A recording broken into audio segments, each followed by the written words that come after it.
Fellow traveller, come, sit by the fire. This cold valley does not forgive those who linger in the dark alone. I haven't been in Vale Sangora long, but already the mist moves like it knows my name. And tonight, I want to share something I found buried beneath a collapsed shrine north of here. The first surviving tome of Albertus Taurinus. I assume he was a wandering scholar. His words, from what I can tell, are the earliest known account of Sangora's descent into shadow, and it's quite disturbing. So, I suppose our first tale should be drawn from these pages, a story of what we know so far about this cold, dark valley we find ourselves in. Taurinus wrote, and I quote, "May the one and true God, in his all-encompassing mercy, steady my hand and guide my quill, for the things I am about to commit to these pages are hard to comprehend and even harder to describe. May he guard my soul as I write of devil's doings. May he prevail in his struggles with the darkness, for I saw it seeping into his creation and twist it beyond recognition. My name is Albertus Taurinus, native of Turin, Italia. I came to Vale Sangora when I was 51 years of age, called upon by the valley's senior, Skender Dragosti, who sought a man of letters to chronicle his valiant deeds." End quote. He begins not with pride, not with adventure, but with a prayer for protection. Whatever he saw here, it frightened him enough to beg God himself to steady his hand. And sitting in this valley now, with the fire barely holding back the dark, I understand why. His arrival was no accident. Skender Dragosti, a ruler whose name even the locals avoid speaking, wanted his deeds recorded. Whatever he intended to show Taurinus, it was never meant for the world outside these mountains. His second entry wrote, and I quote, "Despite years of learning, when I first heard of Vale Sangora, I could not even place it on the map. And no wonder, for it is remote and hard to reach, encompassed on all sides by the mighty Carpathians, accessible solely through narrow gorges, and only in the summer months. Our journey from Italia was to take 2 months. It lasted twice as long. Most of our party did not survive it." End quote.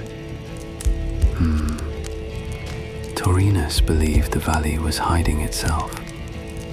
And to tell you the truth, after being here, I believe him.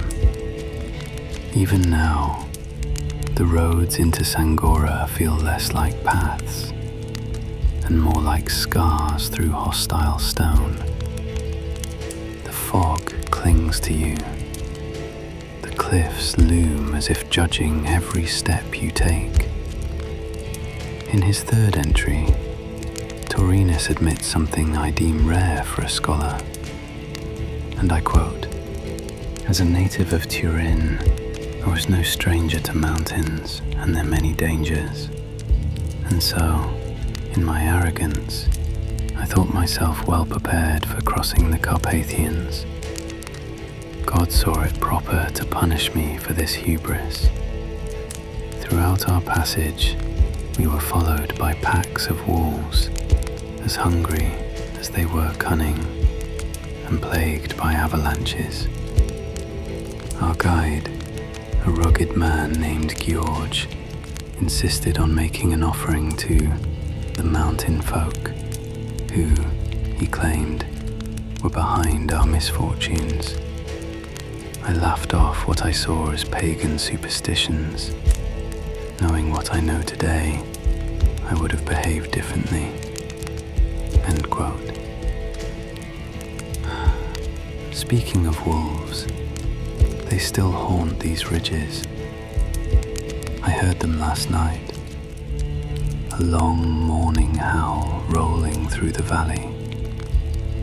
At least I think they are wolves. But the mountain folk, that is a name the locals still whisper.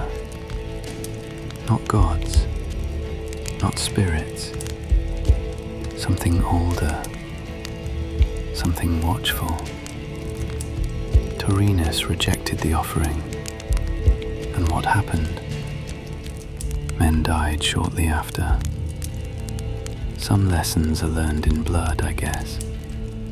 That damp stench of iron still lingers in this valley, a smell I'm all too used to at this point. I guess, taken together, Taurinus's writings suggest the truth most would rather ignore. A valley hidden behind mountains that want you dead. A land guarded by wolves, avalanches, or older things mysterious and dark. I do wonder what happened to Albertus. What do you think, fellow traveller? I'm afraid that's all there is, for now. We can continue Taurinus's entries another night, as we slowly unravel what really happened in this valley. So this is what we know so far. What Taurinus saw. What he tried to warn us about. I'll keep reading his tomes. I'll keep wandering these ridges and ruins. And as long as this fire holds back the dark, I'll share everything I uncover. May stories linger like embers in the night. Oh, I almost forgot. If this is where we must part, please, tread lightly, friend. I can't shake this feeling, a feeling that those so-called mountain folk have been watching us this whole time.